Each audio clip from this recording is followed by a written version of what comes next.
జై శ్రీరామ్ అండి. ఇవాళ టాపిక్ ఏంటి అంటే, మెడికల్ కాలేజీలో పీజీ చదువుతున్న ఒక పీజీ స్టూడెంటు, మెడికల్ స్టూడెంటు ఆత్మహత్యని కొంతమంది, అది హత్య కోణంలో చూడమని కొంతమంది మాట్లాడుకుంటుంటే మనందరం వింటున్నాం. దాని గురించి నేనేం చేస్తాను అంటే,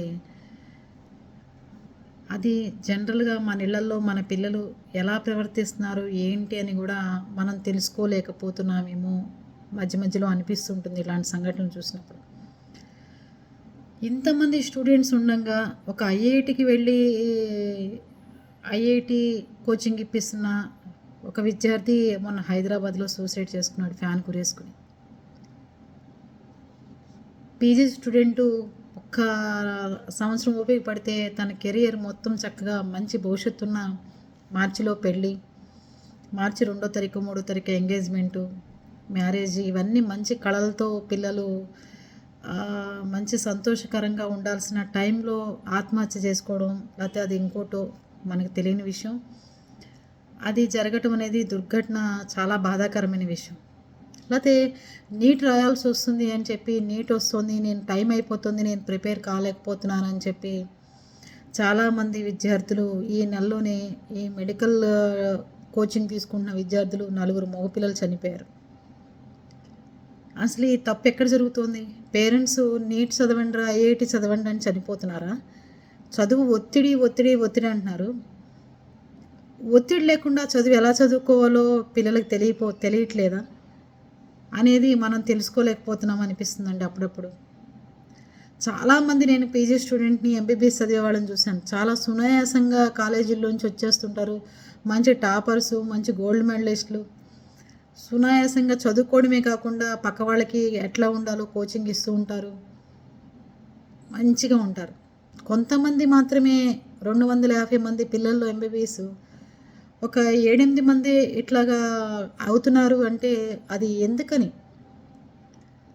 ఒకడు బాగా చదువుతాడు, నాకు బాగా తెలిసిన బాబు ఎంబీబీఎస్, వాళ్ళది కడప, బాగా చదువుతాడు. వాడి ఎగ్జామ్ టైం వచ్చేసరికి వణికిపోయి, వాడికి టెన్షను, దడ, వాళ్ళ అమ్మా నాన్నని పెట్టే టార్చర్ ఉంటుంది. అసలు అది మనం అసలు పిల్లల్ని చదివించుకోకుండా ఏ బడ్డీ కొట్టో పెట్టేసేది శుభ్రంగా 2 చాక్లెట్లు అమ్ముకున్నా బతుకుతారేమో అనిపిస్తుంది ఆ అబ్బాయిని ఆ ఎగ్జామ్ టైంలో చూసినప్పుడు, వాళ్ళ మదర్ ఫెదర్ని పెట్టే టార్చర్ చూసినప్పుడు. నాకు దేనికి, ఎందుకు అంత ఒత్తిడికి గురవుతున్నారు తెలియదు పిల్లలు. సరే, కౌన్సిలింగ్లకు తీసుకెళ్దామా, కౌన్సిలింగ్లు చేయిస్తాం, వాళ్ళల్లో మార్పు రాదు. సైకాట్రిక్ దగ్గర తీసుకెళ్ళి ఒక 4 నెలలు 5 నెలలు బాగుంటారు, ఆ మందులు వాడుతున్నంతసేపు పిల్లలు కూల్గా ఉంటారు. ఎక్కువ మంది పిల్లలు ఈ డిప్రెషన్కి గురవటానికి కూడా ఆడపిల్లలు ఈ మధ్యకాలంలో మనం చాలా చూసాం. పెళ్లి సంబంధాలు కుదిరిన తర్వాత ఇలా సూసైడ్లు చేసుకోవడం, ఎంగేజ్మెంట్లు అయిందో చూసుకోవడం, ఇలాంటివి. మదర్ ఫాదర్స్ కూడా ఒకటి చెప్తున్నానండి నా తరపు నుంచి, పిల్లలకి సంబంధాలు చూసినప్పుడే మనం పిల్లలకి ఇంట్రెస్టో కాదో ఫస్ట్ తెలుసుకుందాం. మనం బలవంతంగా ఒత్తిడి చేసి మీ భవిష్యత్తు ఇలా ఉండాలని మనం రాసినా వాళ్ళ ఆ మార్గంలో నడవట్లేదు. ఎక్కడైతే చెడ్డ మార్గాలు ఉన్నాయో, ఎవడైతే పనికిరాని వాడు ఉన్నాడో ఆ మార్గాలు నడిచి బోల్తా పట్టడం ఈ రోజుల్లో ఆడపిల్లలకు కానీ మగపిల్లలకు కానీ కామన్ అయిపోయింది. మనం ఏంటంటే ఆ మార్గంలో వెళ్తే పిల్లలు పాడైపోతారో, లేకపోతే వాళ్ళ దగ్గరికి వెళ్తే మన పిల్లలు సెట్ కారో అని చెప్పి మంచి సంబంధాలు చూస్తే పిల్లలే అడ్జస్ట్ అయిపోయి చేసుకుంటే వాళ్ళే మర్చిపోతారని మనం అనుకున్న సంబంధాలు చూస్తున్నాం. ఇంకోటి కూడా చెప్తున్నాను, ఎప్పుడైనా మనం మ్యారేజ్ చేసేటప్పుడు మాట్లాడుకున్నామా, ఒక నెల రోజు సంబంధాలు పెట్టేసుకోండి తప్ప నెలల తరబడి పిల్లల విషయాల్లో సంబంధాలు కుదుర్చుకుని ఉంచుకోవడం అనేది చాలా పెద్ద ప్రాబ్లంగా తయారైంది ఈ రోజుల్లో. నేను చాలామంది దగ్గర నుంచి చూసిన దాన్ని బట్టి వాళ్ళకి వీళ్ళకి మాట్లాడుకుంటూ ఉంటారు. మాట్లాడుకుంటూ ఉంటే మన పిల్లలు వాళ్ళ అభిప్రాయాలు తెలుస్తూ ఉంటాయని పేరెంట్స్ కూడా వదిలేసి వాళ్ళు ఎక్కడికి వెళ్తున్నా తిరుగుతున్నా పట్టించుకో, రేపొద్దున పెళ్లి చేసుకుంది వాళ్ళని. వీళ్ళ విషయాలు తెలిసిపోయి వాళ్ళ విషయాలు తెలిసిపోయి ఈమె వీక్నెస్ తెలిసి వాడి వీక్నెస్లు తెలిసి ఇద్దరు చనువు ఎక్కువైపోయి ఒకళ్ళు ఏది పడితే అది మాట్లాడుకోవడం, లేకపోతే 2 రోజులు వాడి ఫోన్ చేయకపోవడం చేస్తూ ఉంటాడు. అప్పుడు వీళ్ళు ఏంటంటే నన్ను అప్పుడే అశ్రద్ధ చేయడం మొదలుపెట్టాడు, నన్ను పట్టించుకోవట్లేదు, నాకు ఇంపార్టెంట్ ఇవ్వట్లేదు అనేది ఈ ఆడపిల్లల్లో చాలా ఎక్కువగా వస్తుంటుంది. నేను మొన్న ఈ మధ్యకాలంలో మాకు తెలిసిన వాళ్ళ అమ్మాయి ఇట్లాగే 6 నెలలు వాళ్ళ కెనడాలో ఉంటాడు. 6 నెలలు వాళ్ళ అన్నయ్య ఫ్రెండ్ని సంబంధం కుదిర్చారు మంచివాడిని. వాడు ఎందుకో 4 రోజులు ఫోన్ ఎత్తలేదుట. ఈ అమ్మాయి డిప్రెషన్లోకి వెళ్ళిపోయింది. ఆగవే, వాడు ఏదో పని మీద క్యాంప్ వెళ్ళాడంటే లేదు, వాడు ఎక్కడికో వెళ్ళిపోయాడు, నా నెగ్లెక్ట్ చేశాడని చెప్పి ఆ అమ్మాయి డిప్రెషన్లోకి వెళ్ళి హాస్పిటల్లో అడ్మిట్ అయ్యి 15 రోజుల పాటు సైకాట్రీ హాస్పిటల్లో ట్రీట్మెంట్ తీసుకుంది. ఇప్పుడు టార్చర్ పెడితే బంగారం, నువ్వు ట్యాబ్లెట్ వేసుకో, బంగారం నువ్వు మందులు వేసుకొని వాడు రోజు వాడి చేత వీళ్ళ అమ్మ నాన్న బలవంతంగా అమ్మాయికి ఫోన్లు చేయించి వేసుకోమంటున్నారు. ఇప్పుడు నేను ఇట్లాంటి దాన్ని నేను భరించాలా అని చెప్పి అసలు పెళ్లి చేసుకోడు. అందుకని పేరెంట్స్ కూడా దయచేసి ఎక్కువ రోజులు ఎక్కువ టైం ఉన్న చోట సంబంధాలు పెట్టకుండా 15 రోజుల్లో, నెల రోజుల్లో సంబంధాలు ఉన్నవే కుదుర్చుకోండి. లేదంటే మహా అయితే ఒక 2 నెలల పాటు పెట్టుకోండి. ఇప్పుడు పిల్లలు అలా లేరు. ఉన్న కొద్దీ వాళ్ళు వీళ్ళని ఏదో మాట్లాడట్లేదు, వీళ్ళని పట్టించుకోవట్లేదు అనే స్టేజ్కి వచ్చేసి ఒంటరితనం ఎక్కువగా ఫీల్ అయిపోతున్నారు. నేను చాలా విషయాల్లో మెడికల్ స్టూడెంట్ని ఎందుకు మాట్లాడుతున్నానంటే, కలెక్టర్ అండి 114 డిపార్ట్మెంట్లు చూడాలి ఒక జిల్లా కలెక్టర్. ఇప్పుడు అందరూ ఈ వయసు వాళ్ళే పిల్లలందరూ కొత్త కొత్తగా వస్తున్నారు. 114 డిపార్ట్మెంట్లు ఒక కలెక్టర్ ఒక్కతే. అబ్బాయి అవని అమ్మాయి అవని ఆ లేడీస్ గురించే మనం మాట్లాడుకుందాం, కొత్తగా వచ్చిన కలెక్టర్స్ గురించి.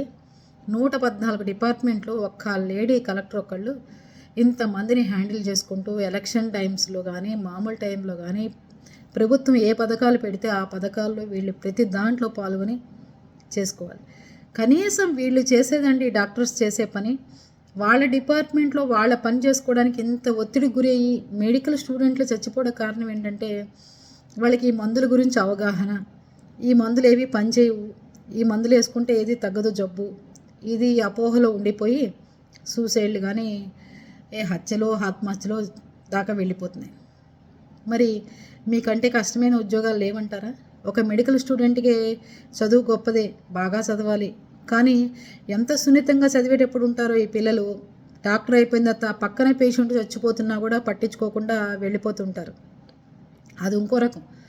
చదివేటప్పుడేమో సున్నితమైన మైండ్, చదువు అయిపోయిన తర్వాత ఏమో యమధర్మరాజు కంటే కూడా కఠినంగా ఉంటారు వాళ్ళు. యమధర్మరాజే కాసేపు బాబు వదిలేరా బాబు, నేను ఈ పుణ్యాలు చేశాను, నాకు కొంచెం ఏమన్నా డిస్కౌంట్ ఇవ్వంటే ఫోన్లు ఇంకో 6 నెలలు బతకమని వదిలేస్తాడు. డాక్టర్ల విషయంలో మళ్ళీ అది జరగదు. మరి ఎందుకు? ఎంత భయానికమైన సంఘటన. దీనికి అంతటికి ఒకటే కారణం అండి. దయచేసి పిల్లలు ఎవరికైనా మ్యారేజ్లు చేయాలనుకుంటే తొందరలో పెట్టేసుకుని అక్కడితో క్లోజ్ చేసేసేయండి. చదువులో ఉన్నారనుకోండి, పిల్లల ప్రవర్తనలో కానీ పిల్లల్లో కానీ మెంటాలిటీలో కానీ తేడా వస్తే పిల్లల్ని కోచింగ్లు మధ్యలో మానిపించేసి ఇంటికి తెచ్చుకుని కౌన్సిలింగ్లు ఇప్పించుకుని అంత బాగుంది అన్న తర్వాత మీ పిల్లల్ని తీసుకెళ్ళి హాస్టల్స్లో వదలండి. అంతేగాని ఫీజులు ఎంత కట్టాము అంత పోతాయి ఇంత పోతాయి అనుకుంటే మన పిల్లలే లేకుండా మన కళ్ళ ముందు వెళ్ళిపోతున్నారు. అందుకని ఇలాంటివి ఏదన్నా సంఘటనలు జరిగినప్పుడు ఇలా చూసుకోండి. పిల్లల్ని పెంచి 14, 16, 15 ఏళ్ళు వయసు వస్తున్నప్పుడే చెప్పండి ఖచ్చితంగా.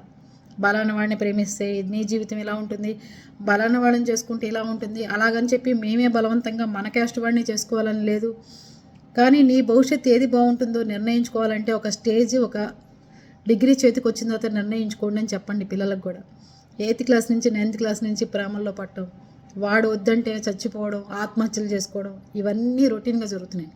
పిల్లలందరూ చెప్పండి, చదువు అయిపోయివ్వండి అమ్మా, అయిపోయిన తర్వాత మీరు ఎవరిని ప్రేమించినా ఏం చేసినా దానికి సిద్ధంగా ఉందాం అందరం కలిసి అని చెప్పి చెప్పండి.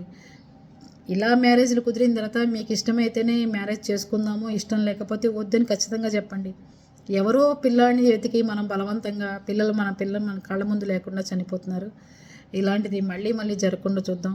ఒక జిల్లా కలెక్టర్ 114 డిపార్ట్మెంట్లు చూస్తున్నప్పుడు మీరు మీ సైకాట్రీనో లేకపోతే ఒక డెర్మటాలజీనో ఒక జనరల్ మెడిసినో ఇలాంటి డిపార్ట్మెంట్లు మీరు కనీసం రోజుకి ఒక 50 పేషెంట్లను చూడలేరా? చెప్పండి. ఆనందంతో బాధ్యతతో చేయండి ఏ పనైనా, అంత సక్సెస్ఫుల్గా ఉంటుంది. బాధపడుతూ చేస్తే కనీసం మనం లేచి నడవాలన్నా కూడా బద్ధకంగా ఉంటుంది. ఎందుకు చెప్తున్నానంటే ఈ రోజుల్లో పిల్లలు ప్రతిదీ భారం అనుకుంటున్నారు. చదువు భారం, ఉద్యోగం భారం, లైఫ్ భారం, షాపింగ్ వెళ్ళాలంటే భారం, అమ్మా నాన్నకి మనం భారం. ఈ భారాలతోనే లైఫ్ నెట్టుకొస్తున్నట్టుగా ఏదో ఈత్తున్నట్టుగా ఉంటున్నారు. అమ్మా నాన్నలు ఎంత కష్టపడుతున్నారు, మనని పెంచడానికి ఎంత ఇబ్బంది పడుతున్నారు, రేపు మనం చనిపోయిన తర్వాత అమ్మా నాన్న ఎంత బాధపడతారు, వాళ్ళని సమాజం ఎలా చూస్తుంది, అది అర్థం చేసుకుంటే ఏ ఆడపిల్ల ఏ మగపిల్లాడు సూసైడ్ చేసుకోడండి. ఓకేనా? బాయ్ అండి.